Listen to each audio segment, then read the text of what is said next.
So hello welcome friends our Jharkhand education channel. आज हम आपको जो बताने वाले हैं वो बताने वाले हैं कि आपका जो प्री बोर्ड स्टार्ट चुका है जैक बोर्ड का, उसके प्री बोर्ड का फिजिक्स का क्वेश्चन है जो हमें क्वेश्चन पेपर मिला है। ये आपका गिरिडीह डिस्ट्रिक्ट का है। देखो, इससे आपको बहुत कुछ आइडिया मिलने वाला नहीं है, प्री बोर्ड है, लेकिन इससे बस इतना पता चलेगा कि आपको क्वेश्चन कैसे पूछे जा रहे हैं। देखो, मार्किंग स्कीम जैसा अभी प्री बोर्ड में पूछा गया है, कितने मार्क्स का सब्जेक्टिव कितने मार्क्स का ऑब्जेक्टिव, ये कंफर्म नहीं, क्योंकि जैक बोर्ड ने अब तक ऑफिशियली मॉडल सेट जारी नहीं किया है। जो भी जारी किया गया वो स्कूल ने अपने एंड से बनाया है, हर जिले वाले ने अपना अपना बनाया है। तो जब तक कोई मॉडल सेट नहीं आता तब तक हम एकदम कंफर्म कुछ नहीं कह सकते हैं। लेकिन हाँ, फिर भी जो क्वेश्चन आया एक बार देखते हैं क्वेश्चन कैसा पूछा गया, क्या हम क्वेश्चन को कर पा रहे हैं नहीं कर पा रहे हैं, इसके बाद समझ लेते हैं। क्या करना, यहाँ पर टोटल 25 MCQ पूछे गए थे और बाकी जो सेक्शन बी होगा उसमें आपका हमारा पार्ट ए में ऑब्जेक्टिव है जिसमें 25 MCQ क्वेश्चन है। सेक्शन बी यानी पार्ट बी की बात करते हैं, इसमें आपका सब्जेक्टिव क्वेश्चन है। तो मैं आपको ऑब्जेक्टिव वाले आंसर बताते हैं क्या क्या होना चाहिए, ठीक है। और अभी पेन पेपर लेकर बैठ जाओ और अपना टिक करके बताओ कौन कौन सा आंसर होना चाहिए, और कमेंट करते जरूर चले जाना, ठीक है। लाइव है तो कमेंट जरूर करते चले जाना। बात करते हैं क्वेश्चन वन का। क्वेश्चन वन क्या है, when an electric dipole is placed in uniform electric field it will experience. देखो बताओ, उसने कहा है कि जब भी आप किसी एक इलेक्ट्रिक डाइपोल को यानी एक विद्युत ध्रुव को एक समान विद्युत क्षेत्र में रखते हैं, मतलब यूनिफॉर्म इलेक्ट्रिक फील्ड में रखते हैं, तो उस पर क्या लगता है, वो क्या अनुभव करता है, तो वो अनुभव करता है सिर्फ एक टॉर्क। क्या होगा, option number B. Option B is the correct answer. अगर यूनिफॉर्म कहा तो केवल टॉर्क, ठीक है। अगर नॉन यूनिफॉर्म होता, एक समान नहीं होता, तब दोनों लगता, ठीक है। तब दोनों फोर्स और टॉर्क दोनों लगते हैं, यानी तब ऑप्शन नंबर हमारा सी होता, जब नॉन यूनिफॉर्म होता तब। अभी दिया यूनिफॉर्म मतलब सिर्फ टॉर्क। तो क्वेश्चन वन का करेक्ट आंसर है वो हमारा ऑप्शन नंबर बी हो जाता है यहाँ से। बात करते हैं क्वेश्चन नंबर टू की। बात करते हैं, लिखता है which of the following is the SI unit of dipole moment, है ना। कहता है कि निम्नलिखित में से कौन द्विआघूर्ण की एसआई इकाई है। बताओ एसआई इकाई क्या होती है, यानी एसआई यूनिट क्या होता है डाइपोल मोमेंट का, जिसको हम लोग द्विध्रुव आघूर्ण बोलते हैं। तो क्या होता है इसका होता है हमारा कुलम्ब मीटर। क्या होता है, ऑप्शन नंबर बी था कुलम्ब मीटर, है ना। फॉर्मूला तो याद होता है, फॉर्मूला क्या होता है डाइपोल मोमेंट का, फॉर्मूला होता है पी इक्वल टू होता है चार्ज इनटू उनके बीच का डिस्टेंस, है ना। तो चार्ज का यूनिट हो गया कुलम्ब और डिस्टेंस का यूनिट हो जाता है मीटर, इसलिए होता है चार्ज का यूनिट हो गया कुलम्ब, डिस्टेंस का हो गया मीटर, तो होगा coulomb metre is the correct answer, ठीक है। तो ये आपको फॉर्मूला भी रखना है कि क्यू इंटू डी को बोलते हैं हम लोग क्या, डाइपोल मोमेंट बोलते हैं। बात समझ आ गया। आते हैं क्वेश्चन नंबर थ्री की तरफ। लिखता है थ्री कैपेसिटर्स, है ना, three capacitors each of capacity C are connected in parallel. तो बताओ उनका इक्विवेलेंट कैपेसिटेंस कितना हो जाएगा, यानी जब तीन संधारित्र को जिनमें प्रत्येक की धारिता सी है अगर समानता क्रम में लगा दें तो बताओ उनकी तुल्य धारिता कितनी होगी, इनका इक्विवेलेंट कैपेसिटेंस कितना होगा। तो देखो फॉर्मूला होता है पैरेलल में, है ना। फॉर्मूला होता है C P equal to C1 + C2 + C3। ये किसका है, कैपेसिटर का है, किसमें, पैरेलल मतलब समांतर क्रम में। सभी की वैल्यू सी है तो कितना हो जाएगा, C+C+C, सबका कितने पर हो जाएगा 3C। तो यहाँ से करेक्ट आंसर होगा हमारा option number B. Option B 3C the correct answer, ठीक है। अभी कमेंट करते चले जाओ कि आपका कितना, आपकी तैयारी कैसी है, क्या आप लोग क्या क्वेश्चन कर पा रहे हो नहीं कर पा रहे हो, इसको ध्यान में रखते हुए अपना कमेंट जरूर करो, है ना। और नहीं आता है तो हमसे पूछो सर क्या करें, और हमारा चैनल टेलीग्राम का चैनल दिया है, वहाँ पर आप चाहे तो सब्सक्राइब कर लेना। बात करते हैं अगला क्वेश्चन की तरफ चलते हैं। आते हैं क्वेश्चन नंबर 4 की तरफ, है ना। क्वेश्चन 4 देखते क्या है, क्वेश्चन नंबर 4, हाँ। क्वेश्चन 4 कहता है कि relationship between electric field and electric potential V each. कह रहा है कि विद्युत क्षेत्र ई और विद्युत विभव वी के बीच संबंध क्या है। देखो आपने अगर मेरा एमसी का जो पूरा सीरीज मैंने कराया है 1 से लेकर चैप्टर 14 तक का, अगर आप पूरी सीरीज को करोगे तो आप वहाँ से अगर आपने किया तो बहुत सारे क्वेश्चन जो आप यहाँ पर कर पाओगे, है ना। 25 में से 20 क्वेश्चन मिलेगा जो आपको वहाँ पर मिल जाएगा ना, जो मैंने आपको पहले भी कराया है। वैसे तो वैसे ही क्वेश्चन आ रहा है, मतलब इतने साल का मैं एक्सपीरियंस है जैक बोर्ड को लेकर, not JAC board, CBSE board, NEET JEE का आइडिया है जैक बोर्ड क्या पूछता है और क्या पूछना चाहिए उससे, ठीक है। तो मैंने ये कहा था जब भी मैंने क्वेश्चन कराया था क्वेश्चन 4, तो मैंने कहा था ये बहुत इंपॉर्टेंट क्वेश्चन है कि इलेक्ट्रिक फील्ड और इलेक्ट्रिक पोटेंशियल के बीच में क्या होता है रिलेशनशिप। तो इक्वल टू होता है -dV/dx। क्या होता है, dV/dx होता है। तो करेक्ट ऑप्शन होगा यहाँ पर option number A. Option number A में हमारा लग गया correct answer, equal to -dV/dx, ठीक। चलो आते क्वेश्चन 5। लिखता है how do the capacity of A parallel plate capacitor change when the separation between the plates is decrease. कह रहा है कि एक हमारे पास जब प्लेटों के बीच के का पृथक्करण कम हो जाता है, मतलब उनके बीच की दूरी कम हो जाती है ना, उनके बीच का सेपरेशन करना मतलब उनके बीच की दूरी ना, नॉट पृथक्करण नहीं बोलेंगे, उनके बीच दूरी, है ना, प्लेटों के बीच की दूरी कम हो जाती है, तो समांतर संधारित्र की धारिता में क्या परिवर्तन होगा। तो फॉर्मूला क्या था क्वेश्चन 5 का, तो C इक्वल टू होता था, आपको याद होगा, ε0 × A / D। ये फॉर्मूला आपने पढ़ा होगा, ठीक है। तो देखो यहाँ पर D जो है हम बोलते हैं जिसको, तो यहाँ पर जो हमारी कैपेसिटेंस सी धारिता है ना, वो प्लेट के डिस्टेंस के साथ कैसे डिपेंड कर रहा है, इन्वर्सली, है ना। किसको बोलता है, इसको बोलता है इन्वर्सली होना। इन्वर्सली का मतलब क्या होता है कि जब एक वैल्यू बढ़ेगी तो दूसरी वैल्यू घटेगी, ठीक है। तो उसने बोला था कि हम क्या करोगे, कह रहा है कि उनके प्लेट के बीच का डिस्टेंस कम करना है। मतलब कि अगर ये डिस्टेंस कम होगा तो उसकी कैपेसिटी बढ़ जाएगी, है ना। डिस्टेंस कम होगा तो कैपेसिटी बढ़ जाएगी, यानी ऑप्शन नंबर ए हो जाएगा सही। यानी अगर दोनों प्लेट के बीच की दूरी को अगर आप कम करोगे तो उसकी जो धारिता है, उसकी जो कैपेसिटेंस है वो बढ़ जाएगी, यानी 5 का करेक्ट आंसर होगा option number A. I hope आप सबका आंसर सबने सही सही लिख रहे हैं, टाइप कर भी रहे हैं, हाँ, जिन्होंने चीज़ों को अच्छे से पढ़ा है। आते क्वेश्चन नंबर 6। क्वेश्चन नंबर 6 बहुत अच्छा आंसर क्वेश्चन है, क्या लिखता है, the relationship between drift velocity v and the current density j। कहता है कि अपवाह वेग v और समान और धारा का घनत्व जो j होता है, इनके बीच संबंध क्या होता है। तो देखो इनके बहुत अच्छा सा फॉर्मूला है, मैं आपको दो फॉर्मूला बताता हूँ। एक तो पहला फॉर्मूला रखना आई का फॉर्मूला, आई इक्वल टू होता है एन ई ए, है ना, वी। जब वी को बोलते हैं लोग ड्रिफ्ट, बोलते हैं ड्रिफ्ट वेलोसिटी। और जब आप करंट डिवाइड बाय एरिया कर लेते हैं तो ये हो जाता है एन ई वी, ठीक है। जहाँ वी हो गया हमारा ड्रिफ्ट वेलोसिटी। अच्छा, करंट डिवाइड बाय एरिया क्या बोलते हैं, इसी को तो बोलते हैं करंट डेंसिटी जे, है ना। I by A current divide by area, यानी धारा को जब क्षेत्रफल से डिवाइड करते हैं तो आपका क्या आता है, धारा का घनत्व आता है, जी को जे बोलते हैं। तो जे को क्या हो गया एन ई वी, वी मतलब ड्रिफ्ट वेलोसिटी। तो बताओ कौन कौन सा करेक्ट आंसर है, करेक्ट आंसर हो जाएगा आपका ऑप्शन नंबर ए में मिल गया फिर से, ठीक है। तो मैं कहूँ ये दो फॉर्मूला भी साथ साथ नोट करते चले जाना, ये फॉर्मूला बहुत ज़्यादा इंपॉर्टेंट है, याद कर लेना इसको, हमेशा लिख लेना स्टार मार्क करके, अक्सर आपसे यहाँ से क्वेश्चन पूछा जाता है, ठीक है। तो आपको यहाँ पर सिर्फ क्वेश्चन सॉल्व नहीं करना है, बाकी आपको साथ ही साथ फॉर्मूलों को भी रिवाइज करते चले जाना है ना। तो अगर फॉर्मूला रिवाइज नहीं करोगे तो एग्जाम में फंस जाओगे।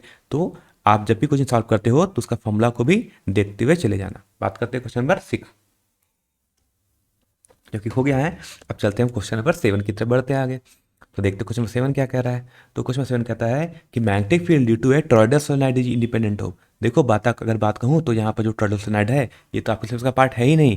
क्यों नहीं पूछा गया नहीं पता, लेकिन मैं आपको बता दूं कि जो आपका जो मैग्नेटिक फील्ड होता है वो टॉरॉयडल सोलेनोइड होता है। इससे क्या होता है, टॉरॉयडल सोलेनोइड क्या होता है, देखो इस टाइप का स्ट्रक्चर होता है कि आप स्प्रिंग को ऐसे लगा दो, है ना, स्प्रिंग को अगर आप ऐसे लगा दो, है ना, इसके दो एंड हो जाएंगे, इसको बोलते हैं टॉरॉयडल, से बोलते हैं हम लोग टॉरॉयडल सोलेनोइड बोलते हैं, ठीक है। अब इसमें एक बात याद रखना, इसमें एक बात याद रखना है कि इसकी जो रेडियस होती है, यानी इसका जो ये रेडियस होगा आर, इस पर ये डिपेंड नहीं करता है, ठीक है। क्योंकि इसके जो मैग्नेटिक फील्ड का फॉर्मूला आता है वो क्या आता है, वो फिर से mu naught into n I आता है, ठीक है। एन क्या होता है, number of turns per unit length, I होता है इसमें जो करंट फ्लो कर रहा है, ठीक है। और ये मतलब इसमें कितने सारे हमने कुंडली बना के रखे हैं, इसमें घेरों की संख्या कितनी है पर यूनिट लेंथ में। तो किसमें क्या नहीं आ रहा है, इसमें आर का टर्म नहीं आता है, इसमें फेरों की संख्या आ रही है, ठीक है। विद्युत प्रवाह आ ये भी आ रहा है, देखो एन भी आता है, यहाँ विद्युत प्रवाह आई भी आता है, और लेकिन त्रिज्या नहीं आती, यानी त्रिज्या नहीं होगी, यानी कभी भी इस पर डिपेंड नहीं करेगा। तो ये वाला फॉर्मूला को बाबू लोग अच्छे से पढ़ लेना, ठीक है। पढ़ लोगे तो अच्छा रहेगा। ये फॉर्मूला हमारा सोलेनोइड में भी काम करता है। तो बात समझ आ गया कि जो करेक्ट आंसर है वो हमारा ऑप्शन नंबर सी है। तो आते हैं हम क्वेश्चन नंबर 8 की तरफ। ये क्वेश्चन मैंने आपको पहले भी कराया है, कहा था कि magnetic field lines of force inside a bar magnet, कि अगर मान लो अगर आपका ये एक बार मैग्नेट है, बार मैग्नेट क्या होता है, जो मैग्नेट आप जो देखते हो उसमें एक होता है नॉर्थ पोल होता है और एक साउथ पोल होता है, ठीक। अब मैंने इसमें ये भी कहा था कि इसमें मैग्नेटिक फ्लक्स क्या होती है, मैग्नेटिक जो फील्ड आती है, यानी जो जो चुंबकीय की बल रेखाएं होती हैं वो नॉर्थ से निकलती हैं और साउथ के अंदर आ जाती हैं ऐसे, ठीक है। आपने पढ़ा भी है ऐसे करके। लेकिन ये चीज़ कहाँ पर हो रहा है, ये मैग्नेट के बाहर हो रहा है। देखो ये मैग्नेट के अंदर नहीं है, ये जो मैं फील्ड बना रहा हूँ ये कहाँ पर है, मैग्नेट के बाहर है। तो क्वेश्चन पढ़ो ध्यान से, क्वेश्चन पूछना उसने कहाँ पूछा है, उसने बोला है कि magnetic line of force inside, यानी अंदर में क्या होता है, अंदर चुंबकीय बल रेखाएं क्या होती है। देखो अंदर में क्या चलेगा, अंदर में चलेगा साउथ से नॉर्थ हो जाएगा ऐसे, है ना। अंदर देखो साउथ से चला और नॉर्थ में बंद चला गया, यानी अंदर में उल्टा चलता है। यानी अंदर कहाँ चलता है, इनसाइड में साउथ से नॉर्थ की चलती है। यानी चुंबक के अंदर क्या होगा, are from south pole to north pole of the magnet, यानी करेक्ट ऑप्शन हो जाएगा यहाँ से ऑप्शन नंबर बी। देखो बैकवर्ड जितने भी क्वेश्चन बनाया है ठीक ठाक क्वेश्चन बनाया है ना, और ऐसा ही क्वेश्चन आपको एग्जाम में देखने को मिलता है। मैं फिर से रिपीट कर रहा हूँ, अगर आपने मेरा अगर पूरा सीरीज नहीं देखा है तो जैक, है ना, जैक बोर्ड 2025 प्लेलिस्ट को सर्च करो, है ना, मिल जाएगा प्लेलिस्ट में, वहाँ पर जहाँ देखना मैंने वहाँ पर सारा वीडियो अपलोड करके रखा है। तो वहाँ पे जाकर करोगे तो आपको सब कुछ यहाँ से मिल जाएगा, ठीक है, कोई बाहर नहीं जा रहा वहाँ पर। देखो मेरा फेवरेट क्वेश्चन आ गया, क्वेश्चन 9 लिखता है the Lenz law is based on the conservation of, कहता है लेंज का जो लॉ है वो किस नियम के सिद्धांत पर के सिद्धांतों पर आधारित होता है। तो मैंने कहा था कि जो लेंज का नियम होता है वो कंजर्वेशन ऑफ किसके, बताओ जल्दी इसका आंसर। बहुत लोगों ने आंसर शायद दे भी दिया है इसका, देख रहा हूँ देखता हूँ मैं, बी नंबर है ना, कंजर्वेशन ऑफ एनर्जी यानी ऊर्जा के संरक्षण के नियम पर आधारित होता है। ये क्वेश्चन इंपॉर्टेंट है। जैक बोर्ड 1-2 साल 2-3 साल 3 साल में क्वेश्चन को हमेशा रिपीट करता रहता है। बात समझ आ गया हो तो अगले क्वेश्चन की तरफ चलते हैं, जो हम बोलते हैं क्वेश्चन नंबर 10 की तरफ चलते हैं। क्वेश्चन नंबर 10 में आते हैं तो कहता है, ये भी अच्छा क्वेश्चन है ना। कहता है 2 parallel conductors carrying current in the same direction will, कह रहा है कि एक ही दिशा में धारा प्रवाहित होने करने वाले 2 समांतर चालक हैं, तो ये चालक क्या करेंगे। मतलब कैसा कह रहा है कि हमारे पास 2 चालक हैं, एक चालक आई, एक में करंट फ्लो कर रहा है आई, और एक दूसरा तार है उसमें करंट फ्लो कर रहा है I2, और दोनों कैसे समांतर है ना, मतलब पैरेलल है। और दोनों में करंट कैसा कर रहा है, दोनों में करंट सेम डायरेक्शन में फ्लो कर रहा है। तो कहता है ये दोनों तार क्या करेंगे दूसरे को। पहला कहता है कि अट्रैक्ट करेंगे यानी एक दूसरे को आकर्षित करेंगे, बी कहता है रिपेल करेंगे, सी कहता है ना ही अट्रैक्ट करेंगे ना ही रिपेल करेंगे, और डी कहता है इनमें से कोई नहीं। तो ख्याल रखना। तो मैंने कहा था, कभी ध्यान सुनना, कि जब भी ये दोनों वायर में करंट का डायरेक्शन सेम होगा तो दोनों एक दूसरे को क्या करेंगे, अट्रैक्ट मतलब दोनों एक दूसरे के सामने आएंगे। ठीक है, क्या करेंगे, एक दूसरे के सामने आएंगे। लेकिन अगर एक में करंट ऊपर जाए एक में करंट नीचे जाए तब क्या होगा, तब एक दूसरे को वो रिपेल करेंगे, एक दूसरे को वो प्रतिकर्षित करेंगे। क्वेश्चन में पूछा गया था कि सेम डायरेक्शन मतलब एक ही दिशा, अगर एक ही दिशा में जाएंगे तो क्या करेंगे, हमेशा अट्रैक्ट करेंगे। ऑप्शन नंबर ए यहाँ से हो जाएगा सही। इसे क्या बोलते हैं, इस टाइप का फोर्स को बोलते हैं हम लोग अट्रैक्शन। अट्रैक्शन मतलब आकर्षण। बात समझ आइए। क्वेश्चन नंबर 10 तो आते हैं क्वेश्चन पर हम 11 की तरफ। लिखता है the role of self inductance is equivalent to. देखो ये क्वेश्चन एक बार कंपार्टमेंट में पूछा गया था, 2021 में पाया था क्वेश्चन ये कंपार्टमेंट में। फिर ऐसा ही क्वेश्चन उन्होंने शायद 2023 में भी शायद आया था ये क्वेश्चन ना। तो ये PYQ वाला क्वेश्चन है। ये क्वेश्चन कौन सा है, ये क्वेश्चन PYQ वाला क्वेश्चन है। तो कहता है the role of self inductance is equivalent to. तो कहता है जो सेल्फ इंडक्टेंस का रोल होता है वो किसके इक्वल होता है, तो वो होता है इनर्शिया के। किसके इक्वल होता है, इनर्शिया के। याद रखना, इसको बोलते हैं लॉ ऑफ इलेक्ट्रिक इनर्शिया बोलते हैं। क्यों बोलते हैं, सुनो ऐसा, हमने एक फोर्स पढ़ा था है ना, एफ इक्वल टू होता है -m/dv/dt है ना, ये आपने पढ़ा होगा। इसको बोलते हैं force, M F equal to M A. ठीक है, इस एम को क्या बोलते हैं, इसको एम को बोलते हैं लोग जड़त्व बोलते हैं, बोलते हैं ना, इसको बोलते हैं क्या बोलते हैं हम लोग, इस चीज़ को बोलते थे इनर्शिया बोलते थे ना, जड़त्व बोलते थे। सुनो, तो ऐसे ही हमारे पास पता होगा ई में ई लिखते हैं इक्वल टू क्या होता है -L/dI/dt। देखो दोनों फॉर्मूला देखने में सेम सेम लग रहा है। अब बात क्या पर चेंज क्या हो रहा है, ध्यान से देखना, कि जहाँ पर जो पहले बना हुआ था मास m है ना, वही यहाँ पर क्या बन चुका है L है ना। मतलब L भी क्या बिहेव कर रहा है, जाए इनर्शिया के जैसा है ये बिहेव कर रहा है आपके लिए। ठीक है, तो ये भी कैसा बिहेव करेगा, जो L भी है वही बिहेव करेगा जाए इनर्शिया के जैसे मास बिहेव करता है। ठीक है, तो करेक्ट आंसर कौन सा हो जाएगा, ऑप्शन नंबर डी इनर्शिया। इसको बोलते हैं इलेक्ट्रिक इनर्शिया बोलते हैं वैसे। ठीक है, तो क्या बोलते हैं, इसको बोलते हैं हम लोग, इसको बोलते हैं विद्युत इनर्शिया बोलते हैं। बात समझ आ गया तो चैनल को सब्सक्राइब कर लेना ना, लाइक सबमिट कमेंट ट्रोल जो करना करते रहो, बस आपकी पढ़ाई होनी चाहिए, आपके मार्क्स अच्छे आने चाहिए, हमारा बस एक ही मतलब है, बाकी आपको जो करना है करो। ठीक है, आपको जो अच्छा लगता है वो करना। चलो आते हैं क्वेश्चन नंबर 12 की तरफ। ये क्वेश्चन बहुत अच्छा क्वेश्चन है ना, इंपॉर्टेंट लिखना, अच्छा क्वेश्चन है। लिखता है एक ट्रांसफार्मर जो होता है वो कहाँ वर्क करता है। देखो एक ट्रांसफार्मर का क्या काम क्या होता है, कम वोल्टेज को ज़्यादा वोल्टेज में बदल देना, जिसको हम स्टेप अप बोलते हैं, या तो ज़्यादा वोल्टेज को कम वोल्टेज में बदल देना, जिसको हम स्टेप डाउन बोलते हैं।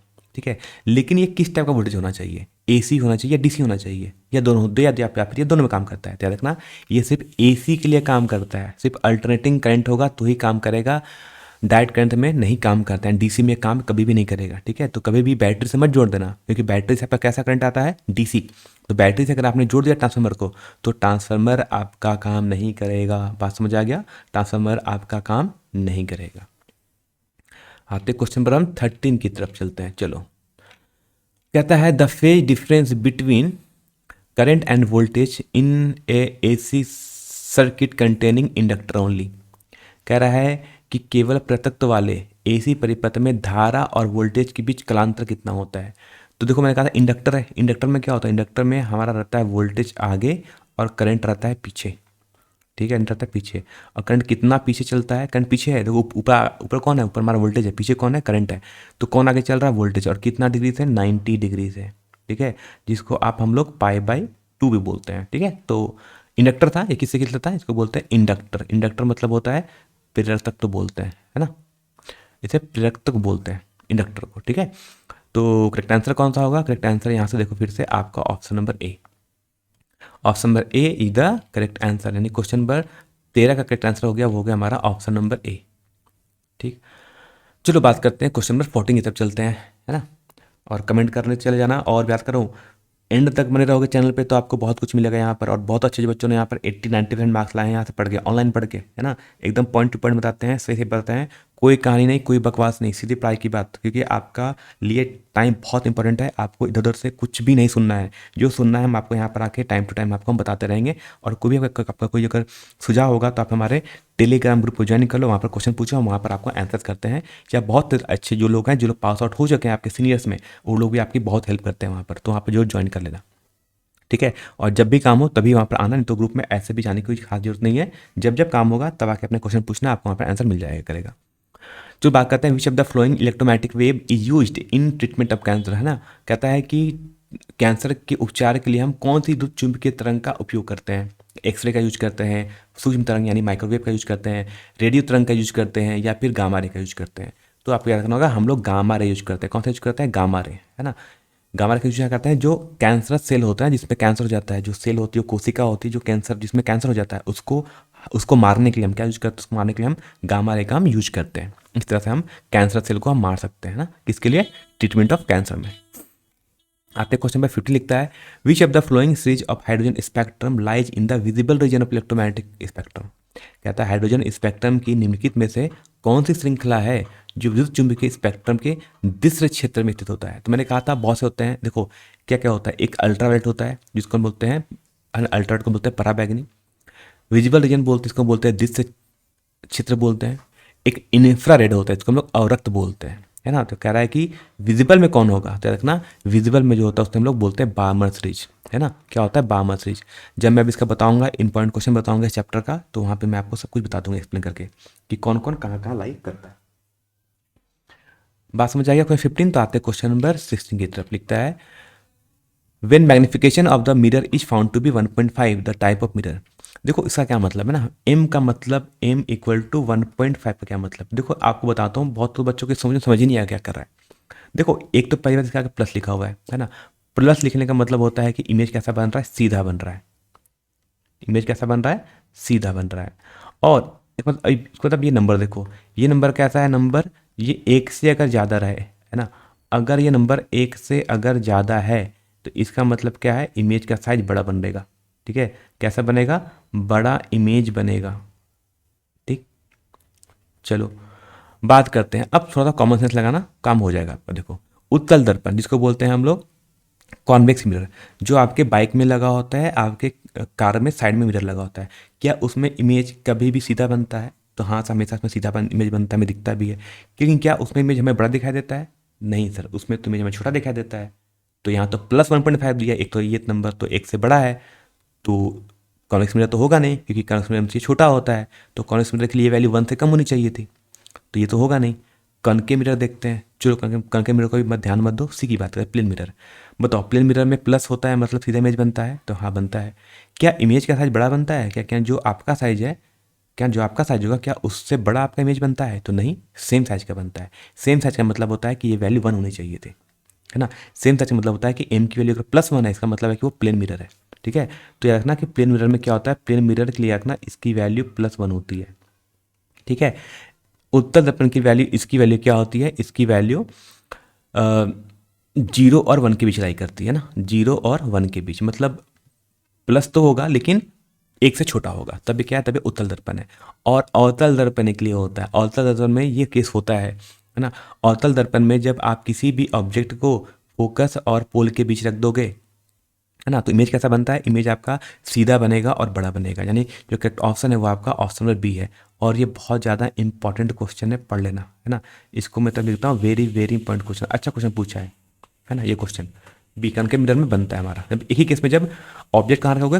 पोल और फोकस के बीच में, तब बनता है, ठीक है। आते क्वेश्चन नंबर 17 लिखता है कि the refractive index of medium is minimum for, है ना। क्या किस टाइप के कलर के लिए रिफ्रैक्टिव इंडेक्स सबसे कम होगा?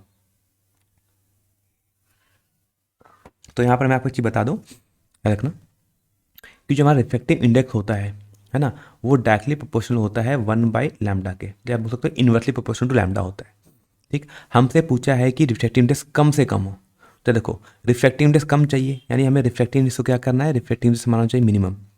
तो रिफ्रैक्टिव इंडेक्स को सबसे कम होना, यानी अगर ये मिनिमम होगा मिनिमम तब होगा जब इसकी वैल्यू मैक्सिमम हो, है ना, जब हमारा लैम्डा मैक्सिमम हो, यानी आपका जो वेवलेंथ है, यानी जो आपका तरंगदैर्घ्य है वो सबसे ज़्यादा हो।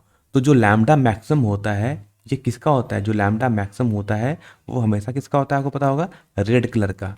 रेड कलर का सबसे ज़्यादा होगा, यानी जब इसका रेड कलर का अगर वेवलेंथ ज़्यादा है, तरंगदैर्घ्य ज़्यादा होगा, तो उसकी जो अपवर्तनांक है वो कम हो जाएगी। तो करेक्ट आंसर कौन सा हो जाएगा, करेक्ट आंसर हो जाएगा वहाँ से आपका ऑप्शन नंबर ए, है ना। क्योंकि हमसे पूछा था कि मिनिमम वेवलेंथ चाहिए, मतलब मिनिमम रिफ्लेक्टिव इंडेक्स चाहिए, यानी कम से कम अपवर्तनांक न्यूनतम होगा। तो न्यूनतम कब होगा, जब आपका वेवलेंथ ज़्यादा होगा, मतलब तरंगदैर्घ्य ज़्यादा होगा। और जो तरंगदैर्घ्य सबसे ज़्यादा किसका होता है, वो लाल किरण के लिए होता है। ठीक है, याद रखना अच्छे तरीके से। तो इस क्वेश्चन में लिखना इंपॉर्टेंट है ना, इसको पढ़ना अच्छे तरीके से। ठीक है, अच्छा पूछा जाके बताओ, अगर रिफ्रैक्टिव इंडेक्स मीडियम का मैक्सिमम होगा तो मैक्सिमम किस लिए होता है, वायलेट के लिए। क्योंकि वायलेट कलर का यानी जो बैंगनी कलर का होता है उसका वेवलेंथ सबसे कम होता है। उसका अगर वेवलेंथ मतलब अगर तरंगदैर्घ्य कम हो जाएगा तो क्या होगा, उसका जो फिर अपवर्तनांक होगा या उसका जो रिफ्रैक्टिव इंडेक्स होगा वो ज़्यादा हो जाएगा। बात समझ आएगी। क्वेश्चन 17 आते हैं क्वेश्चन पर हम 18 की तरफ। चलो करते हैं। लिखता है which of the flowing phenomena can not be explain by the ray optics, है ना। तो कह रहा है कि निम्नलिखित में कौन सी घटना है जो को जिसको हम किरण प्रकाशिकी से समझाया नहीं जा सकता है।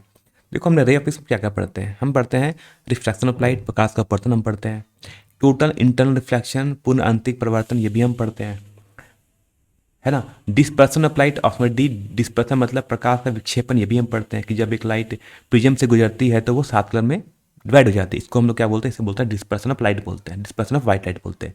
तो ये केस तो प्रिज्म में भी होता था, लेकिन डाइफ्रैक्शन नहीं होता, यानी प्रकाश का जो विवर्तन है इसको रे ऑप्टिक्स से हम नहीं समझा सकते हैं। इसके लिए हमें क्या चाहिए, इसको समझाने के लिए, यानी जो प्रकाश का विवर्तन इसके लिए हमको चाहिए, इसके लिए हमें चाहिए इसको तरंग प्रकाशिकी चाहिए। तरंग प्रकाशिकी का मतलब क्या होता है, तरंग प्रकाशिकी का मतलब होता है वेव ऑप्टिक्स, है ना। इसका मतलब क्या होता है, डायफ्रैक्शन क्या होता है, इसको लोग बोलते हैं वेव ऑप्टिक्स, जो आप पढ़ोगे चैप्टर। तो डायफ्रैक्शन आपने कहाँ पढ़ा था, आपने पढ़ा था वेव ऑप्टिक्स में। तो यानी रे ऑप्टिक्स इसको आप नहीं समझा सकते हैं। तो डायफ्रैक्शन को ऑफ लाइट को कौन समझा सकता है, सिर्फ हम वेव ऑप्टिक्स के थ्रू ही हम समझा सकते हैं, जिसको हम लोग तरंग प्रकाशिकी बोलते हैं। क्वेश्चन 90 की बात करते हैं, तो जो 90 में थोड़ा सा मिस्टेक बता दूँ, है ना। ये सेकंड टर्म हमेशा एफ ही लिखा हुआ है ना, चेंज कर लेना, ये एफ ही लिखा हुआ है क्वेश्चन पेपर में। कहता है बताओ कि the length of astronomical telescope in normal adjustment is, कहता है कि समान समायोजन में एक खगोलीय दूरबीन की लंबाई कितनी होती है। देखो ये क्वेश्चन को मैंने आपसे कहा कि ये क्वेश्चन इंपॉर्टेंट है और इसका 5 मार्क्स में भी क्वेश्चन पॉइंट रहेगा या फिर 3 मार्क्स में भी क्वेश्चन पॉइंट रहेगा। तो कहता है कि जो दूरबीन की लंबाई वो क्या होती है, तो जो दूरबीन की लंबाई होती है वो F O plus F E होती है, यानी फोकल लेंथ ऑफ ऑब्जेक्टिव और focal length of eyepiece, यानी जो आपका ऑब्जेक्टिव का जो फोकस दूरी होगा, जो आई पीस यानी जो नेत्रिका का जो फोकस दूरी होगा, दोनों का जो समेसन होगा, दोनों का जो योग होगा, यानी दोनों का जो जोड़ने पर जो आएगा, दोनों का फोकल लेंथ को जोड़ेंगे, दोनों की फोकस दूरी को जोड़ेंगे, जोड़ने पर जो आएगा इसी को हम लोग बोलते हैं खगोलीय दूरबीन की लंबाई बोलते हैं ना। इससे क्या बोलते हैं, लेंथ ऑफ ट्यूब बोलते हैं। ठीक है, और F O by F E option D में क्या था, ऑप्शन डी को हम लोग बोलते हैं, इसको बोलते हैं मैग्निफिकेशन। ये क्या होता है, ये फॉर्मूला होता है मैग्निफिकेशन का फॉर्मूला होता है, मतलब इसको बोलते हैं आवर्धन। तो इसको भी आप एक बार पढ़ लेना, ये किसका फॉर्मूला है, ये फॉर्मूला होता है हमारा आवर्धन का फॉर्मूला होता है। तो हमसे क्या पूछा था, हमसे पूछा था किस चीज़ का, लंबाई का। तो लंबाई का फॉर्मूला क्या है, ऑप्शन नंबर सी। ठीक है, और कोई कमेंट नहीं कर रहा, कमेंट हम लोग के हाथ रुक गए हैं, कमेंट करते रहो, है ना, जो भी आता है आंसर बताते चलो, तो पता चले आपको कितनी तैयारी आपकी है। आते क्वेश्चन में 20 क्वेश्चन में 20 की बात करते हैं। कहता है hygienes wave theory of light can not explain, कहता जो हाइजीन्स की जो वेव थ्योरी थी, यानी हाइजीन्स का जो प्रकाश तरंग का जो सिद्धांत था, उसने इस चीज़ की उसने व्याख्या नहीं कर सकता था वो।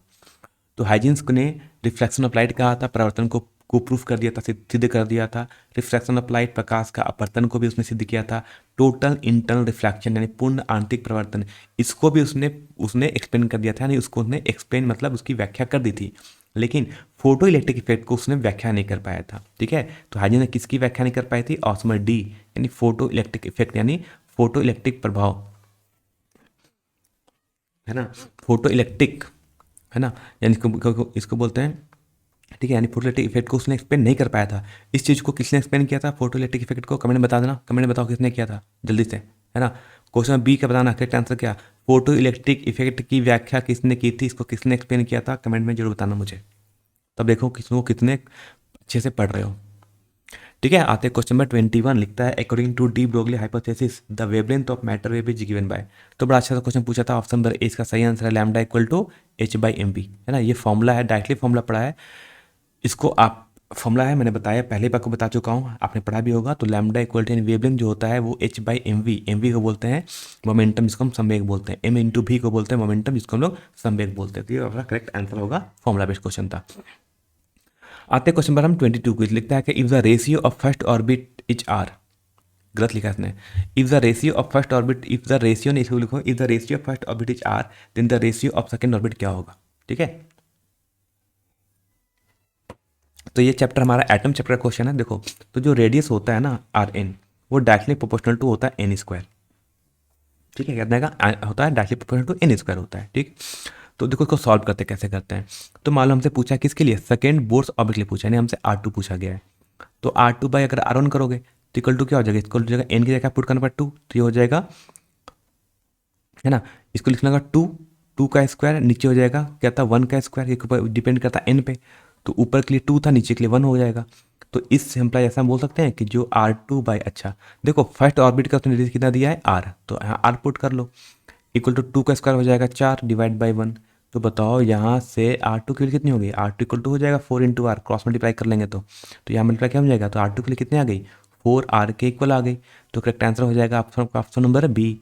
ठीक है, तो इसके लिए क्या इंपॉर्टेंट था आपके लिए, इसको जो इंपॉर्टेंट था वो कि आपको ये वाला फार्मूला याद होना चाहिए। अगर फार्मूला नहीं याद होगा तो नहीं कर पाओगे। ठीक है, इंपॉर्टेंट फार्मूला है, करते चले जाना चाहिए तरीके से। ठीक है, तो करेक्ट आंसर हो जाएगा ऑप्शन नंबर 22 का करेक्ट आंसर हो जाएगा ऑप्शन नंबर बी।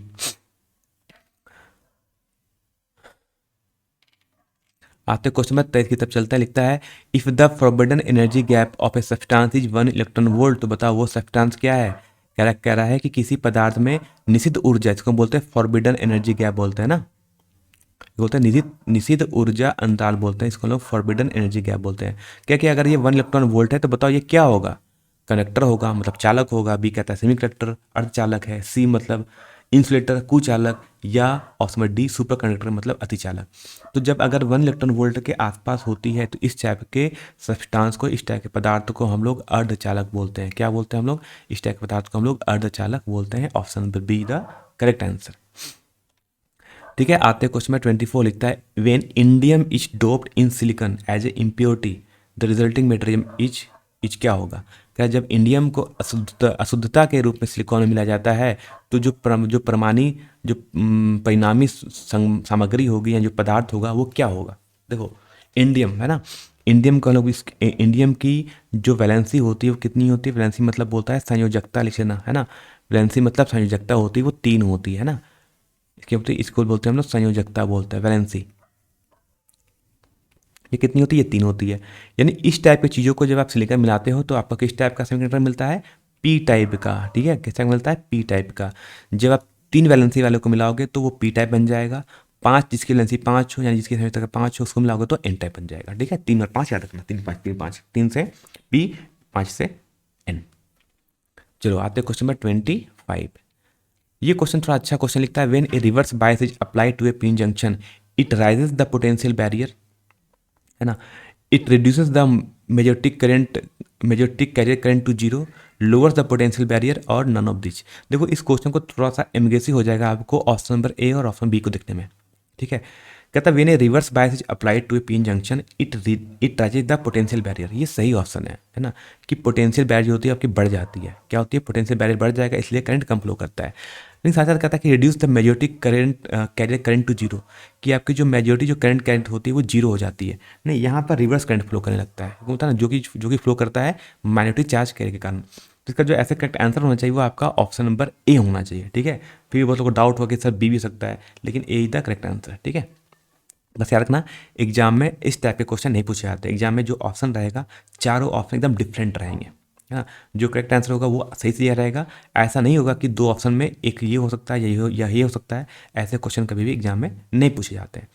ठीक है, तो याद रखना कि जब भी आप रिवर्स बायस लगाओगे ना, रिवर्स बायस को आप जो हिंदी में उसमें पढ़ोगे इसको पश्च दिशिक बोलते हैं ना। रिवर्स बायस को क्या बोलते हैं, पश्च दिशिक बोलते हैं रिवर्स बायस को, है ना, रिवर्स बायस को। तो जब भी आप लगाओगे तो क्या होता है कि जो संभावी अवरोध होती है, यानी जो पोटेंशियल का बैरियर होता है वो बढ़ जाता है। ठीक है, बात समझ आ गया। आते हैं क्वेश्चन 25। तो ये सारा एमसीक्यू कमिट हो गया। आप चाहो तो यहाँ पे मैं आपको एमसीक्यू कुछ क्वेश्चन 1 मार्क्स वाले क्वेश्चन को सॉल्व कराता हूँ। लिखता है कि two equal charge opposite in nature separate by small distance is called. इसको लोग बोलते हैं, इसको हम लोग इलेक्ट्रिक डायपोल बोलते हैं। इसको लोग, इसको क्या बोलते हैं? इसको हम लोग इलेक्ट्रिक डायपोल बोलते हैं। ठीक है, तो क्या बोलते हैं? इलेक्ट्रिक डायपोल को लोग, इसको क्या बोलते हैं हम लोग? इसको हम बोलते हैं विद्युत द्विध्रुव बोलते हैं। ठीक है, एक लाइन मैथ लिखा था, 1 मार्क्स का क्वेश्चन है। ठीक है, ये क्वेश्चन कितने मार्क्स का है? ये क्वेश्चन आपका 7 में से कोई 6 क्वेश्चन ही करने होते हैं ना। आंसर एनी 7 क्वेश्चन, इसमें सिर्फ 7 क्वेश्चन ही करने होते हैं और हर क्वेश्चन कितने मार्क्स का होता है? 1 मार्क्स का होता है। तो 1 मार्क्स का होता है तो हमें एक वर्ड या एक सेंटेंस में लिखना है। ठीक है, मैक्सिमम एक सेंटेंस में तो लिखना। तो इसको लिख देना कि when two equal charge opposite in nature separate by a very small distance is called electric dipole. पूरा सेंटेंस लिख के आना वहाँ पर। ठीक है, और जहाँ लिखोगे इलेक्ट्रिक डायपोल उसके नीचे अंडरलाइन ऐसे कर लेना। ठीक, चलो क्वेश्चन 2 लिखता है कि write down the formula for the electric flux according to Gauss theorem. Gauss theorem के अकॉर्डिंग इलेक्ट्रिक फ्लक्स का फॉर्मूला क्या था? तो फॉर्मूला था phi equal to Q enclose divide by epsilon naught. ये था गॉस थ्योरम के अनुसार। ठीक है, चुंबकीय फ्लक्स की एसआई क्या क्यों होती है? तो ये होती है वेबर होती है। क्या होती है? वेबर होती है। ठीक है, मैग्नेटिक फ्लक्स यानी चुंबकीय फ्लक्स की होती है। What is the average value of AC current for half cycle? तो average value of current for the half cycle की वैल्यू होती है वो 2I0/पाई होती है। देखो ये 1 मार्क्स का क्वेश्चन, तो 1 मार्क्स में ऐसे लिखते चले जाना है। अच्छा, ये थोड़ा सा क्वेश्चन ना कि what electromagnetic wave are use for surgery of human eye. इसको बताना। क्वेश्चन नंबर 23 का करेक्ट आंसर क्या होगा? कमेंट में बताना इसका आंसर। ठीक है, कहीं सर्च करो, बताओ कि इसका करेक्ट आंसर क्या होगा, फिर मैं आपको बताऊंगा। और कमेंट में चेक लेना, मैं कमेंट में इसका करेक्ट आंसर बताऊंगा कि करेक्ट आंसर क्या है। बाकी अभी आपके लिए होमवर्क रहा। ठीक है, 2 दिन के बाद देखना, 2 दिन के बाद मैं इसी वीडियो में आप इसका कमेंट चेक करना, मैं इसको वहाँ पर इसका आंसर लिख दूंगा। ठीक है, बात करते हैं क्वेश्चन 31 लिखता है how will the width of fringe with how will the width of fringe change if distance between the screen is increase from the slits. लेकिन अगर स्किन की दूरी को स्लिट से बढ़ा दी जाए तो फ्रिंजों की चौड़ाई किस प्रकार बदलेगी? तो जो फ्रिंज का फॉर्मूला होता है beta equal to lambda capital D divide by small D होता है ना। इसको बोलते हैं distance between the slit and screen, है ना। ये होता है distance of screen increase from the slit, इसको हम लोग कैपिटल डी बोलते हैं। ठीक है, यानी स्क्रीन की दूरी स्लिट से की दूरी, जिसको हम लोग कैपिटल डी बोलते हैं। अगर ये बढ़ेगा तो बताओ क्या होगा? तो यहाँ दिख रहा है कि beta is directly proportional to D है ना।